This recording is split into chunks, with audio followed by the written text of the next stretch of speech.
প্রায় ১ বছর ধরে জরুরি চিকিৎসা ছাড়া বাংলাদেশিদের জন্য ভারতীয় ভিসা কার্যক্রম বন্ধ থাকলেও এরই মধ্যে ভিসা প্রক্রিয়াকরণ ফি বাড়িয়েছে ভারত।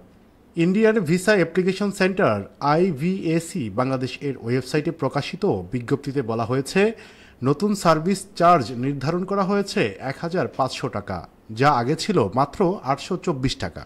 নতুন এই সিদ্ধান্ত ৮ আগস্ট থেকে কার্যকর হবে। বিজ্ঞপ্তিতে বলা হয়, কার্যক্রম পরিচালনার খরচ বৃদ্ধি পাওয়ায় ফি সমন্বয় করা হয়েছে। ২০১৮ সালের পর প্রথমবারের মতো ভিসা প্রক্রিয়াকরণ ফি সংশোধন করল ভারত। এই প্রক্রিয়াকরণ ফি শুধুমাত্র সার্ভিস চার্জ হিসেবে গণ্য হবে, যদিও এখনও বাংলাদেশিদের কাছ থেকে ভিসা ফি নিচ্ছে না ভারত। ওয়েবসাইটের তথ্য অনুযায়ী ঢাকা, চট্টগ্রাম, রাজশাহী, সিলেট ও খুলনায় অবস্থিত ভিসা সেন্টারগুলোতে বাংলাদেশিদের জন্য এখনও চিকিৎসা ও অন্যান্য জরুরি প্রয়োজনে সীমিত অ্যাপয়েন্টমেন্ট স্লট চালু রয়েছে। এছাড়া বাংলাদেশি শিক্ষার্থী ও কর্মীরা ভারত হয়ে তৃতীয় দেশে যাত্রা করলে নির্দিষ্ট শর্ত সাপেক্ষে ভিসা সেবা দেয়া হচ্ছে। তবে ওই তৃতীয় দেশের দূতাবাস থেকে আগে থেকেই অ্যাপয়েন্টমেন্ট নিশ্চিত করতে হবে। S M Shamim, desk report, সদ্য সংবাদ।